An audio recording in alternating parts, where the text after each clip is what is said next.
Welcome to the Real News Network. I'm Jessica Devereaux in Baltimore.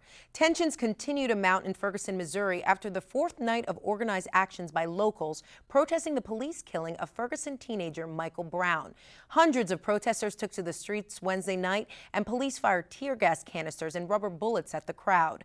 Journalists covering the protests were swept into the fray, and stringers for the Washington Post and Huffington Post were arrested by the police. This came just before President Obama gave a brief comment on the mayhem in Ferguson. Here's what he had to say today.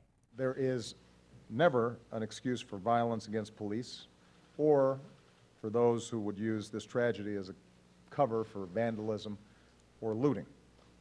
There's also no excuse for police to use excessive force against peaceful protests or to throw protesters in jail for lawfully exercising their First Amendment rights. And here in the United States of America, police should not be bullying or arresting journalists who are just trying to do their jobs and report to the American people on what they see on the ground. Put simply, we all need to hold ourselves to a high standard. Now joining us in studio to deconstruct these events is our guest, Reverend Heber Brown III. He's a clergy activist and pastor at Pleasant Hope Baptist Church in Baltimore. Thanks for being with us, Heber. Thank you for having me. So Heber, our audience, most of their news is coming from the mainstream press when it concerns this story. I mean, I'm sure people are getting updates from social media and things of the like, but what context is really missing in this story? Well, I think in situations like this that it's important to start with a very human element of this, that number one, there is a black teenager who is dead, who would have been in college, but now who is dead because of the actions of a police officer. And so starting with the fact that Michael Brown is dead is very important for me. That more than a cause, he's somebody's child.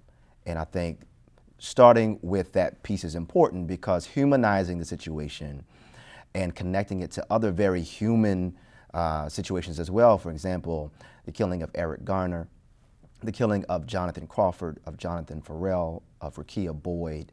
It helps to string together a narrative of human beings, daughters, grandfathers, mothers, grandmothers, who are caught up in a very real way, the target of police brutality in this country. And can you elaborate a little bit more about that history of police brutality and the African-American community? Yeah, I think it's important. It's a great question because I think it's important for us to remember that this is just the latest episode in a long string, in a long chapter of incidents where the police departments of this nation, or those who are charged with law enforcement, have long had a contentious relationship with black and brown and poor people in this country. No matter if you're a preacher like me or a professor or a politician, we are all susceptible to the fangs of police brutality. And that has, dating back pre-civil rights movement, we remember those very graphic photos of dogs being turned on black children in the 50s and the 60s.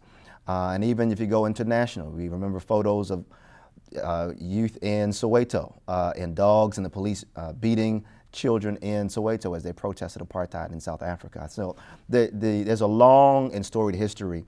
And even in the music realm, interestingly enough, people like KRS-One, one of my favorite hip hop artists, has a song about the police where he talks about, he makes a connection between the overseers of the plantations here in this country and the overseers in law enforcement today. And so that history is there. It makes some people uncomfortable, but it's there and it's real. Yeah, and this contentious relationship, the way the media seems to be covering it is that they're really focused on the excessive use of force, that police brutality that you spoke to earlier. But should the focus really be about the police in this story? And I ask this because a lot of folks say, you know, maybe just sensitivity training. Those are some of the resolutions, better practices, that type of thing. What do you think at the end of the day will solve these types of issues? Yeah, I think those things about sensitivity training or workshops or you know, those types of things are the ready responses to situations like this, and they're also the socially acceptable responses to situations like this. I think we got to go a little bit deeper and broader. So number one, for me on this particular issue in Ferguson, I start with what the people there are saying, what they want. I think it's important that we do not even with good intentions, dehumanize those who are on the ground, speaking for themselves, and the ones who are on the front lines of facing these tear gas canisters that you talked about and facing this very militarized police department. What are they saying? And so they're saying they need the name of the police officer released, the one who murdered Michael Brown. They're saying that they need more in the way of transparency with this investigation. They're saying that they need more black police officers. And Ferguson is a majority black town, and they have a majority white police department. And that's an issue that they're saying that they need addressed. And there's so many others. And so I think it's important for people like me and you and many others to first listen to what those in Ferguson, what are they saying? They are speaking for themselves loud and clear and are very brave and courageous souls. And so that's where I start. On the broader issue, though, I say that if we consider Ferguson and Dayton, Ohio, and New York, and Florida, and Baltimore, that there are some things that we can do. And for me, it amounts to policing the police. I think those who are entrusted to enforce the law need to be held accountable as well. And it seems like across the board that the levels of accountability don't have integrity when it comes to the police department. So even if you have the internal affairs, even if you have civilian review boards, these structures have not proven to be effective in holding police officers accountable when they engage in these types of very horrific acts against black, brown, and poor people. How could community members actually hold their police force accountable, their police accountable? I think there's many layers to that. Yes, it involves getting involved in local politics and perhaps running for office, joining your community association, all those types of things that we hear about, voting. We hear about that stuff regularly. Another step I would propose, though, is we need to police the police and use the technology we already have in our hands. So for me, I'm talking about cell phones, I'm talking about our camcorders, that we can record the police.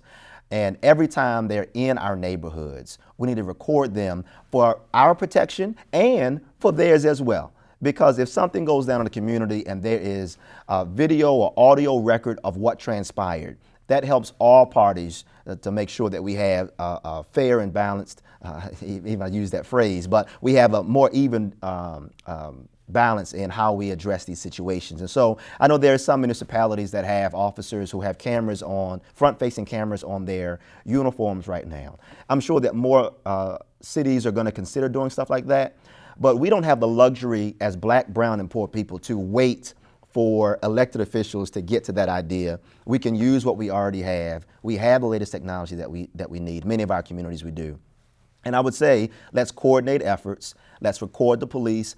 Let's record every interaction, get names, get tag numbers of police cars, and let's create systems whereby we can hold them accountable. And it's been done before. This is not some radical idea. But Heber, as I'm listening to you, I can't help but also think of what the critics are going to say to that. They're going to say, if you're trying to improve relations between the people and the police, policing the police is not the way to go because that just increases tensions. Yeah, I would say to those people, number one, what are their ideas for greater accountability?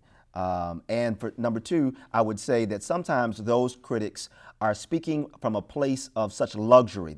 They're sitting in privileged spaces and have the luxury to make such detached comments. But for those of us who are on the front lines of seeing police brutality up close and personal, we should be the one, our voices and ideas should be the ones that lead the conversation. And so I would say for people who have critique about the idea, I would say that when it comes to other communities, we don't hear those same critiques. We don't hear the same critiques from when white privileged societies, communities with gated communities, and they have their own private patrols. We don't hear anybody saying that that's going to cause a contentious relationship with the police. When it comes to Jewish communities, we have one here. We have a major section of Baltimore that's largely a Jewish community, and they have their own private patrol, and they have their own phone number to call when you're in danger or you need help. We don't hear anybody saying to them that they should not be taking more responsibility for their own communities. I would say it's highly ironic that when black people, when brown people, when poor people start talking about taking up the reins of responsibility for protecting themselves and decreasing our dependence at least decreasing the dependence on the police department.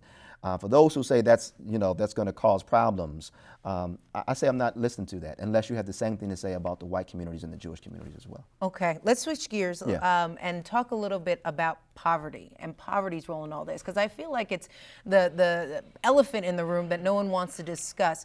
Can you just elaborate a little bit more? What is the role of poverty in creating situations like we're seeing now in Ferguson, Missouri? Well, in many of these situations, I think that poverty helps to create the perfect storm for these types of tragedies to occur.